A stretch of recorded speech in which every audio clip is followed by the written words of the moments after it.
Tokyo. いかがですか? One, I like Osaka. We ourselves love ramen. Yeah, we love ramen. Each one.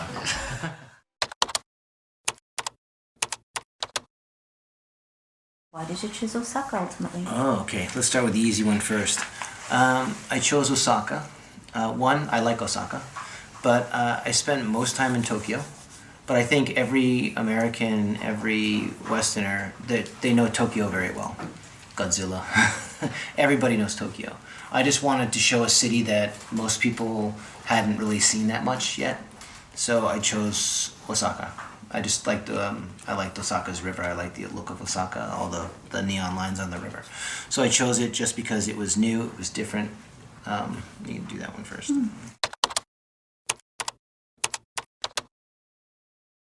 As far as Japan, Japan's been a big influence. Japan, I guess, entertainment culture has been a big influence since I was very young. Anime, manga, Japanese cinema, Toshiro Mifune, one of my favorite, Akira Kurosawa, my favorite director. Very big influence on me. I started doing martial arts when I was 10 with Japanese judo, all the way through now.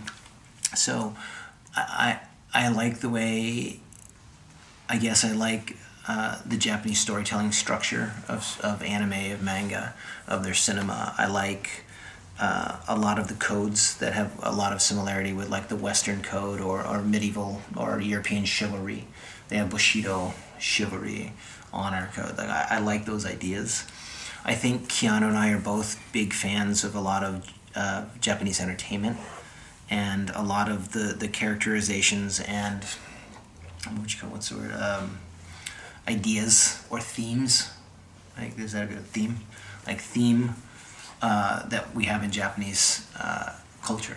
So we wanted to. That's always been a big part of the John Wicks. Even if I don't shoot in Japan, the storylines, the character of John Wick has a little samurai to him. He has a little Toshiro Mifune, a little John Woo, a little like always little Asian cinema wrapped in there. So on the last, when Keanu and I decided to do John Wick 4, we wanted to do it in a place that has had such a big influence on us, and that was Japan. So we actually wrote the story to take place in Japan.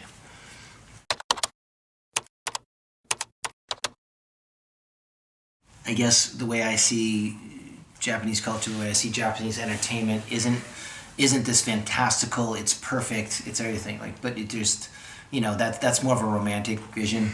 It's like seeing America as the land of opportunity. It's perfect. Like it's not really about that. It's just when you talk about cultures, a Japanese citizen sees it so much it's part of you already. From the outside, it's always things that's a little interesting or a little different than the culture that we're in.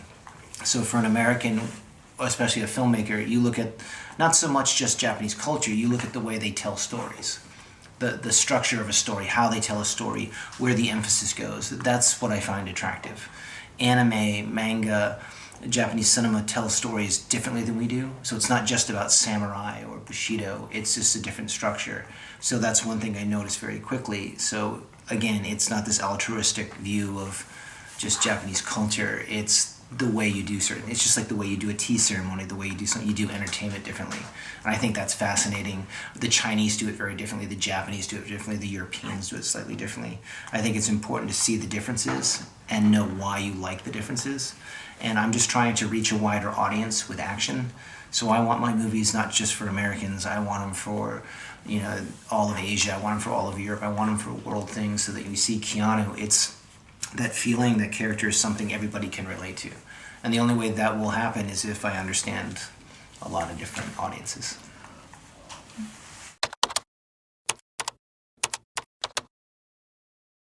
Putting all those things into your shots. Very obsessed. How hard was it? Not very hard, just you have to, if you know from the beginning, you have to be very precise in your vision, and you have to let your crew know as soon as you can. So I start very early. I collect 1,000 photos of Japan. I love cherry blossoms. I love like neon Tokyo, Roppongi, Kumburo, like everything I love about Japan. We put it up on the wall, and then me and my production designer decide what we're gonna do and how we want things to look. And it's a slow process. It takes about a year to go through everything you love and the colors and the locations, but that's the fun part. I get to create a world. So it's a world that's fresh to Japan, it's fresh for America. It's a little combination. Sometimes, like if you were doing Lord of the Rings, you have to create the world because it doesn't exist. I like to try and challenge like my crew with John Wick, like that world doesn't exist and I have to build it. And that's really the funnest part of it.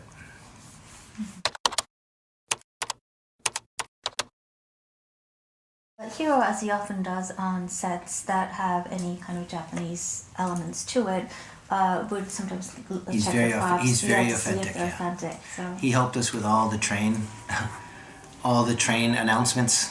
Oh, He helped yeah. us with all the signs, all the posters in the hotel.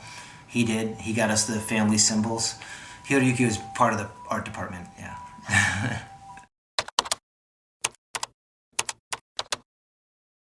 How did you enjoy working with her? Rena is great. She's so hardworking. She's amazing. She's my new favorite addition to John Wick. She's like the best. I found her. I didn't know who she was. I was trying to cast the Akira part. I couldn't find an actor that. I was just looking for something different. I was looking for somebody right off an anime page, and I was in Berlin and just I was on YouTube. Typing in Japanese rock star, just I don't know, right? And then I kept seeing this different video come up, and it was Rena with an orange wig on. Then another video would come up, and it was Rena with a blue wig. And then I just realized, it took me a couple minutes, but I realized it was all the same person, just with different looks. And I thought anybody that could change looks that much was incredible. So I click on the link, and I see her performance. She can dance. And for action, we look for people that can dance, because it's good memory, good stuff. And I just, for 3 nights, I kept going back to the same videos. And I was just like, yeah, fuck it. Let's try. So I called my agent, got a hold of her agent, and within, I think, less than a week, for me never knowing her, don't even know who she is, watching a video till like 5 days later, we flew her from London to Berlin. And I got to meet her with Keanu, and I think the meeting was she came in, I talked to her a little bit, then we went and met Keanu in the gym. And the stunt gym it's very intimidating. There's like 50 stunt people, Keanu Reeves, here he is, and a little crazy. And Rena comes in, looks around, goes, wow. And then my stunt team and Keanu and her, we all talk. Within an hour, we're like, she's the one. We knew. I knew. So very, very cool story. Yeah. I'm very lucky. Rena said yes. I'm very lucky. Mm.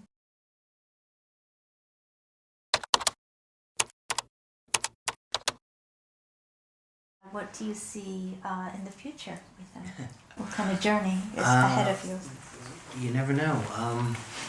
I think we both have a lot of other projects to do, but we both enjoy working together. We like the process.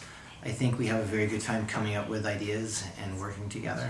So for myself, I hope very much that I could spend the rest of my career working with Keanu, and we'll just see what happens.